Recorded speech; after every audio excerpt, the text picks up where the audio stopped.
अस्सलाम वालेकुम। कैसे हैं आप सब? जी, आज मुझे सैलरी मिल गई स्कूल से, तो आज मैं बहुत अमीर हो गई हूँ। और अभी बस मैं स्कूल से आई हूँ, पेपर्स चल रहे थे, इस वजह से जल्दी आ रहे हैं हम लोग। जिस जल्दी जल्दी काम हो जाता है अपना अपना काम जो करके। और जो टीचिंग करते हैं उनको पता होगा कि पेपर्स के टाइम पे जल्दी छुट्टी हो जाती है, बच्चे भी जल्दी चले जाते हैं। तो ये मेरा एज़ यूजुअल हमेशा की तरह से इस तरह से स्कूल से आके मैं ऐसे ही सामान छोड़ देती हूँ और फिर बाद में इसको सही करके रखती हूँ। देखते हैं, हम अपनी सैलरी देखते हैं कि कितनी है।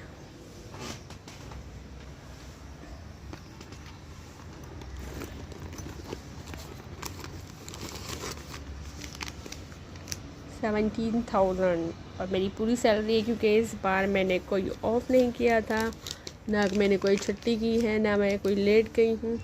क्योंकि मैं जब लेट, छुट्टियाँ तो मेरी हो ही जाती हैं। वैसे ये पहला महीना ऐसा है जिसमें मेरी एक भी लेट नहीं है और एक भी छुट्टी नहीं है, क्योंकि छुट्टियाँ हुए बगैर तो मुझसे जाया नहीं जाता कभी भी। एक तो सीधी सी बात है, मुझे तो जॉब करना पसंद ही नहीं है। बस मैं अकेली होती हूँ, इस वजह से मुझे जॉब करनी पड़ रही होती है। इसलिए मैं वीलॉग्स बनाना चाहती हूँ, ताकि मैं वीलॉग्स बनाऊँ और उसके ज़रिए मैं अपनी अर्निंग करूँ। और इसमें मुझे आप सबका सपोर्ट चाहिए। ज़्यादा से ज़्यादा इस पेज को, मेरे चैनल को सब्सक्राइब करें, लाइक करें और बेल आइकन पर प्रेस करें, क्योंकि मुझे जॉब नहीं करनी है। मुझे स्कूल में जॉब करना पसंद नहीं। स्कूल में क्या, मुझे जॉब करना ही नहीं पसंद। एक तो सबसे बड़ी बात, जो सर्दियों में उठना पड़ता है सुबह सुबह, सर्दियों में मुझसे उठा ही नहीं जाता जल्दी जल्दी सुबह उठना, क्योंकि जो असल नींद जो आती है ना सर्दियों में, वो यही है, वो जो आती है वो सुबह के टाइम में आती है। आप कितना भी जल्दी सो जाएं, सर्दियों में रात जल्दी हो जाती है, सब कुछ हो जाता है, पर सर्दियों में कितना भी जल्दी सो जाएं, कभी भी ऐसा नहीं होता है कि आराम से आँख खुले और आप फ्रेश होकर उठें। हमेशा यही होता है कि ब्लैंकेट ओढ़ के और लेटे रहो, सोते रहो। अब जो सैटरडे जो गुजरा था, तो उस दिन क्या हुआ था कि उस दिन मैं स्कूल से आई, तो उस दिन मैं वीलॉग बना नहीं सकी थी। और सैटरडे को हस्बैंड की छुट्टी होती है, तो फिर हस्बैंड ने कहा, मेरी एनिवर्सरी भी इसी मंथ में है, तो उन्होंने मुझे गिफ्ट दिलाया, सरप्राइज़ गिफ्ट। वो मुझे लेके गए कि चलो, और ये देखेंगे मेरी कमर का हाल बहुत बुरा हुआ है। इसमें कपड़े कभी भी आपको मैनेज हुए हुए नहीं मिलेंगे, हमेशा ऐसे ही कपड़े होंगे। मेरे कपड़े हमेशा ऐसे ही होते हैं मुझसे, कभी भी, बल्कि मैं सही करके रखती हूँ तो उसके बाद भी इसी तरह से हो जाता है कपड़ों का हाल जब मैं निकालती हूँ। तो एक मुझे हस्बैंड ने ये दिलाया था नोज पिन, जो कि मैंने पहनी हुई भी है एक, और एक ये एनिवर्सरी का गिफ्ट था, नोज पिन दिलाया। और दूसरा मुझे दिलाया था एक बहुत ही प्यारा सा सूट, जो मैं आपको दिखाती हूँ, ब्लैक कलर का, मेरा फेवरेट सूट। और ब्लैक कलर तो ज़्यादातर लोगों को पसंद ही होता है। ये देखिए सूट कितना अच्छा है, एम्ब्रॉयडरी भी और रीज़नेबल प्राइस में। सबसे ज़्यादा मुझे हैरत ये हुई थी कि स्टिच सूट है एम्ब्रॉयडरी के साथ, रीज़नेबल प्राइस में मिल गया। और इसके बैक पे भी, स्लीव से भी एम्ब्रॉयडरी है, बहुत प्यारी एम्ब्रॉयडरी है। मैं पता नहीं कौन सा ब्रांड है, इस पर लिखा हुआ होगा, भी देख के बताती हूँ, पर मैं इनकी बहुत अच्छी पब्लिसिटी कर रही हूँ। देखें बैक पे भी कितनी हसीन एम्ब्रॉयडरी हुई हुई है। और इसका ट्राउज़र जो है, ट्राउज़र पे भी इसके फुल, इसका जो प्लाज़ो है फुल एम्ब्रॉयडरी वाला है, ऊपर तक एम्ब्रॉयडरी हुई हुई है। मैं इसलिए ज़्यादा नहीं खोल रही, क्योंकि आप अलमारी का हाल देख चुके हैं। अलमारी में मैं फिर अगर मैं खोल के रख दूँगी तो मुझसे वापस रखने में मुझे प्रॉब्लम होती है। मैं इसका टैग बताती हूँ, लिबास का है, लिबास का, पाकिस्तान का लोकल ब्रांड है ये, लेकिन है बड़ा ज़बरदस्त। मुझे तो बहुत पसंद आया, और भी अच्छे थे, पर हस्बैंड को भी ब्लैक कलर ही पसंद आ रहा था और मुझे भी ब्लैक कलर में ही पसंद आ रहा था। ये मेरे बाकी सूट भी हैंग हुए हुए हैं, जिनकी हालत मैंने बहुत बुरी करके रखी हुई है। और यहाँ पे मेरे और भी बहुत सारे गिफ्ट हैं, और ये देखो गिर गया ये सारा।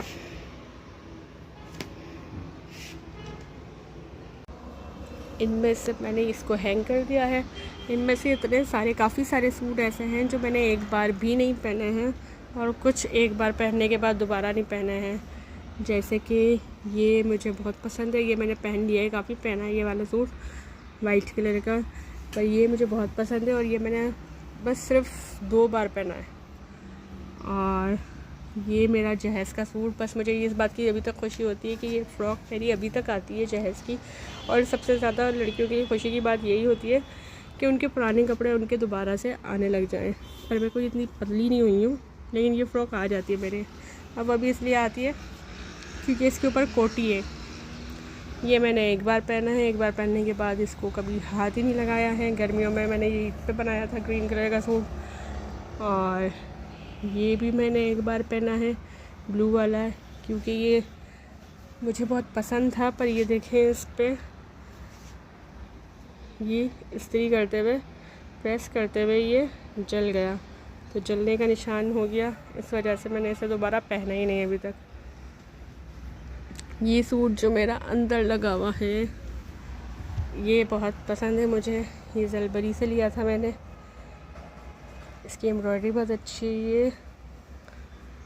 लेकिन ये मैंने सिर्फ एक बार ही पहना है। पिछले साल दावत थी, बहन की दावत की थी शादी की, तो उसमें पहना था। और ये मैंने लेके रखा हुआ था, पर ये पहना नहीं। ये अभी मैंने आपको दिखाया है, ये अभी लिया है। ये शर्ट मेरे हस्बैंड को बहुत पसंद है। वो मुझे चाहते हैं कि मैं वेस्टर्न कपड़े पहनूं, पर आपको पता है कि हर जगह वेस्टर्न कपड़े पहने नहीं जा सकते। यहाँ पे हर जगह ऐसी नहीं होती, और फिर ऐसे कपड़ों के लिए इंसान को फिर दुबला भी होना पड़ता है, जो कि मैं हूँ नहीं इतनी दुबली। मेरे स्वेटर सारे हैंग हुए हैं, एक के ऊपर एक हैंग किया हुआ है। 3 स्वेटर हैं, तीनों हैंग किए हुए हैं। एक अपर है, और ये मेरी जीन्स की शर्ट है, वही टॉप। उसमें यही है कि यही मसला है मेरे साथ कि मैं इतनी पतली सी हूँ नहीं जितना मेरे हस्बैंड समझते हैं कि मैं ऐसी हूँ, पर हूँ नहीं। ये मेरा वेलवेट का सूट है जिसको मैंने उल्टा करके किया हुआ है, हैंग किया हुआ है, क्योंकि इतनी मिट्टी उड़ती है यहाँ पे मेरे घर के पास, तो उस पर मिट्टी लग जाती, कपड़े ख़राब हो जाते हैं। ये मैंने खाड़ी से लिया था। ये खाड़ी का सूट है जो मेरा बहुत बुरी तरह से फंसा हुआ है, और ये मुझे बहुत पसंद आया था, और इसको पहन के मैं अच्छी भी लगती हूँ। ये सूट मुझ पर सूट भी करता है। ये भी मैंने ईद पे पहना है बस। और ये ग्रीन वाला सूट, ये मैंने आज तक कभी भी किसी ओकेजन में पहना ही नहीं है। बस एक दफ़ा स्कूल में पहना था, उसके बाद पहना ही नहीं है। लिया बहुत पसंद से था, पर पहना नहीं है उसके बाद।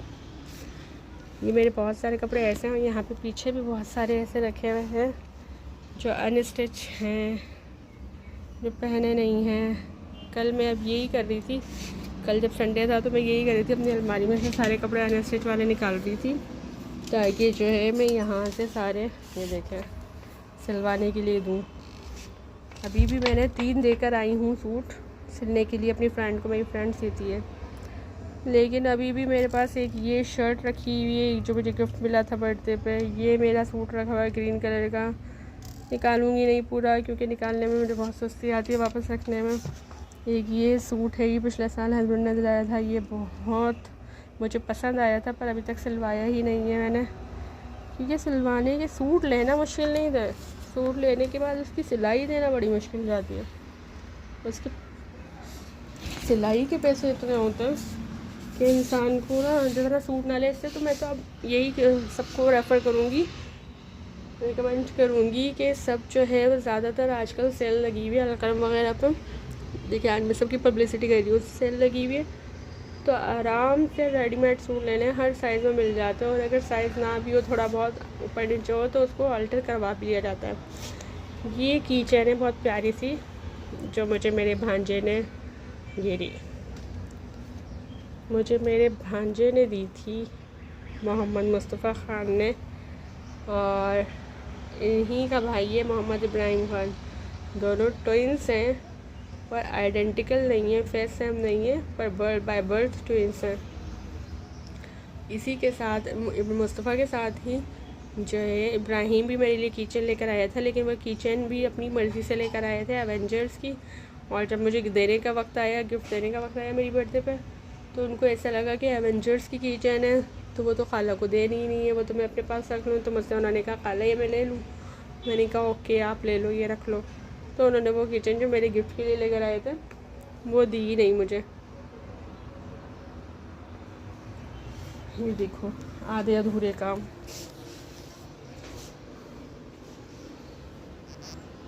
बिल्कुल भी मैनेजेबल नहीं हूँ मैं।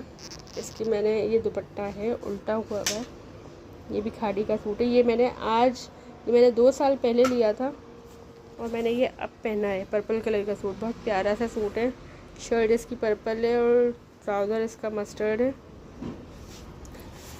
सेल्फ प्रिंटेड शर्ट है और उस पर ही बेल लगी हुई है। और ये प्रिंटेड जो है दुपट्टा है मल्टी कलर इसका पर्पल।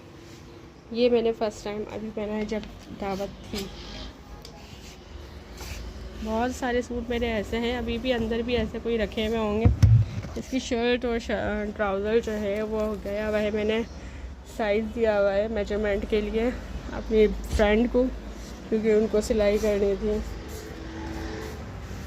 ऐसा लग रहा है जैसे गर्मियों की दोपहर आई हुई है, इतनी गर्मी हो रही है, लग ही नहीं रहा कि ये दिसंबर की जो है दोपहर है। इसमें फुल गर्मी, फुल पसीने आए हुए हैं। बाहर ज़रा निकलो तो पता ही नहीं चल रहा है कि दिसंबर है या जून जुलाई चल रहा है।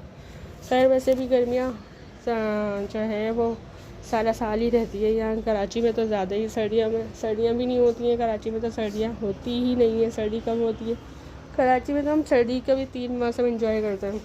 सुबह के वक्त सर्दी, ठंडा ठंडा हो रहा होता है, सुबह के वक्त नहीं दिल चाहता उठने का। सुबह के बाद जो है फिर दोपहर को ऐसे ही सूरज निकला हुआ होता है, ऐसे जैसे अभी हम दिसंबर में नहीं हैं और हम जो है वो अभी सर्दियाँ आने वाली है, इस तरह का मौसम हो रहा होता है। और शाम के वक्त हल्का सा सही होता है, हवाएं बहुत कम सर्दियों में चलती हैं। लेकिन जब सर्दी पड़ती है कराची में तो ऐसी होती है, इतनी होती है कि अच्छी तरह पता चल जाता है। क्योंकि हम कराची वालों के लिए थोड़ी सी हवा का झोंका भी आ जाए ना तो वो भी हमें सर्दी लगती है, क्योंकि यहाँ हमें यूजुअली आमतौर पर सर्दी होती नहीं है। पर ये मौसम तो आज तो बहुत ही गर्म है। आज मुझे टाइम मिल गया तो मैंने कहा चलो जल्दी आ गई हूँ तो आज एक वीलॉग बना लेती हूँ। और अब जो है वो आज मैंने अपने स्टूडेंट को भी 3:30 बजे बुला लिया है कि जल्दी आ जाएगा, मैं जल्दी फ्री हो जाऊँगी। फिर मैं चाहूँगी अम्मी के घर जाऊँगी, वहाँ मुझे बहन को लेके जाना है, उसको शॉपिंग करानी है, उसके साथ जाना है। उसको काम है, मुझे ख़ुद को काम है। सैटरडे को हमारी दावत है। बहन की जो पिछले साल शादी हुई थी, अब उनकी एनिवर्सरी है तो सैटरडे को हमारी दावत करना है। सॉरी। तो ये सब रूटीन चल रही है आजकल, बड़ा बिजी दिन चल रहा है। और एक और बात तो मैं बताना ही भूल गई, दिसंबर में भी हमारे स्कूल वाले छुट्टियां नहीं देते हैं। पूरी की पूरी दिसंबर हमें जाना पड़ता है। 2 दिसंबर से 2 साल जो गुजरे हैं पिछले, उनमें मेरी बहन की शादी थी। पहले एक बहन की शादी थी, फिर दूसरी बहन की शादी, तो उसमें मुझे कोई ऑफ़ नहीं मिला। वो भी मैंने ऑफ़ कर लिया तो वो बहुत मुश्किल से ख़ुद ही किया। और मेरी हालत इतनी टायर्ड होती थी ना कि स्कूल जाओ और शादी में जाओ, फंक्शन अटेंड करो। और आपको पता है शादी वाला घर कैसा होता है, मेहमान आते हैं, रात को देर तक जागना होता है, हो ही नहीं सकता कि सुबह उठ के जाओ। खैर फिर भी मैंने 3 दिन तो मैन थे, उस दिन तो छुट्टियाँ कर ही ली थी। उसके बाद जो मैंने सर का फेस देखा, इतना बड़ा सा मुँह, तो लेकिन खैर इस बार नहीं है। अब इंशाल्लाह दिसंबर से पहले मेरी एक लास्ट बहन मुंजिला रहती है, उसकी शादी जाएगी। अब उसकी शादी की तैयारियां कर रहे हैं हमें इंशाल्लाह।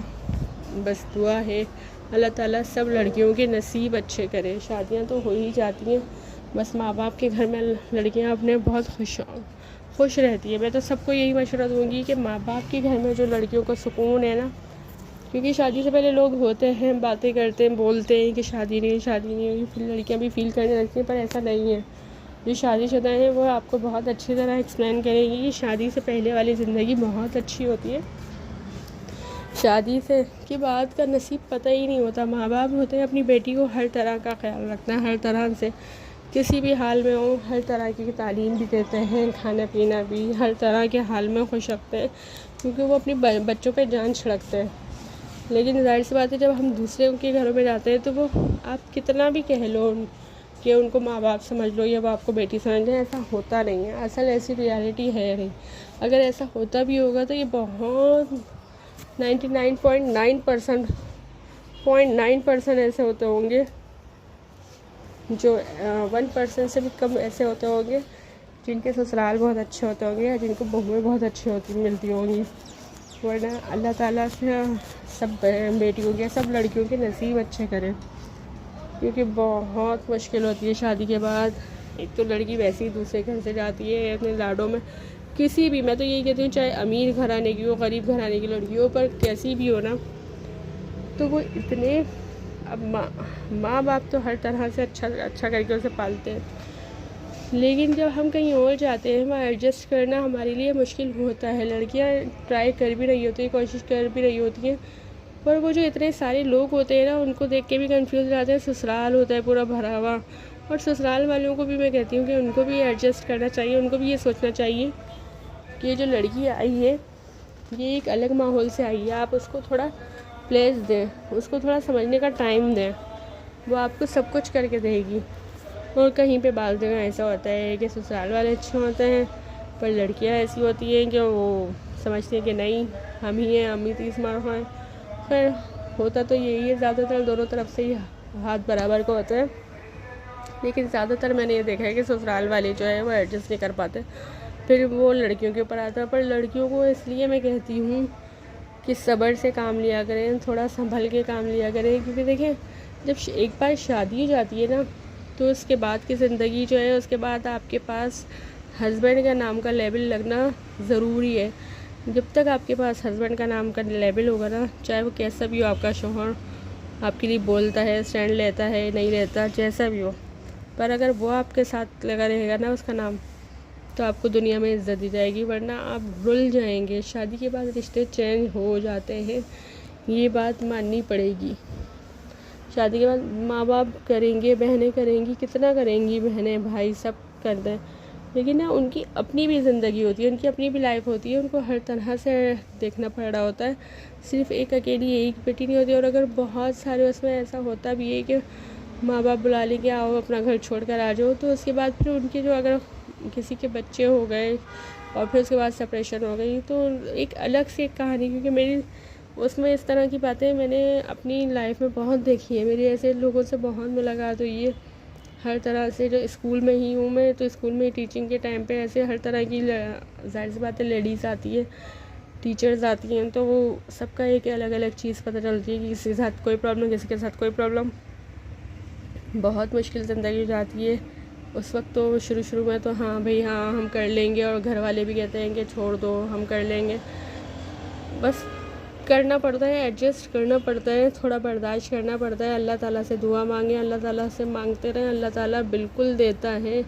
मेरा आजमाया हुआ है, मैंने अपनी ज़िंदगी में देखा हुआ है। अल्लाह ताला से आप दुआ मांगे, अल्लाह ताला ऐसे काम पूरे करता है कि आपको पता ही नहीं चलेगा कि आपका काम कितनी आसानी से हो गया। दुनिया कुछ भी कहती रहे, जब अल्लाह ताला आपके साथ है तो कोई आपका कुछ नहीं बिगाड़ सकता। आपको सिर्फ एक अल्लाह पे यकीन होना चाहिए कि अल्लाह ही आपका साथ देगा। बाकी आपके घर वाले, आपकी फैमिली जो है, वो आपकी माँ बाप, आपकी बहनें, आपके भाई, वो आपके अपने हैं, उसके अलावा आपकी और कोई नहीं है। उनका मतलब उनसे उनका आप लोगों को सोचना चाहिए कि उनके बारे में अगर हम सोचें, वो हमें भले कह रहे हैं, लेकिन हमें ये सोचना चाहिए कि हमें भी बर्दाश्त करना है, क्योंकि जाहिर सी बात है, अगर आप ये सोच लें कि आपके बैक पे कोई नहीं है, तो हर चीज़ आसानी से हो जाती है। आप बर्दाश्त भी कर लेंगे, आप अपनी बात मनवा भी लेंगे, आपको हर तरह से रहना आ जाएगा।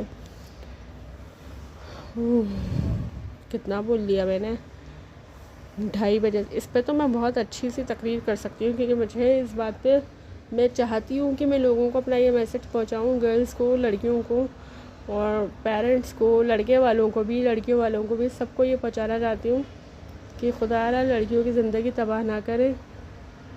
हाँ, अगर बहुत सीवियर केस आ जाता है तो उसमें जो है वो आप लोगों को चाहिए कि उसमें आप लोग थोड़ी बहुत वो करें, लेकिन इस तरह से बात पे बिला वजह में कि उसने ऐसा कह दिया, उसने ऐसा कर दिया, अपने अपने घरों में हमें एडजस्ट होना है। जैसे हमारे बड़े होते थे, वो तो फिर बहुत टिपिकल होता था ससुराल, उस टाइम पे जब वो लोग एडजस्ट हो सकते थे, तो हमें तो इतनी फैसिलिटीज़ मिली हुई हैं, हम इसके साथ अपना टाइम कहीं अगर हम लड़ाई झगड़े में अपना टाइम वेस्ट करें, इससे बेहतर है कि हम अपना कोई काम करके अर्निंग करके अपना टाइम स्पेंड करें।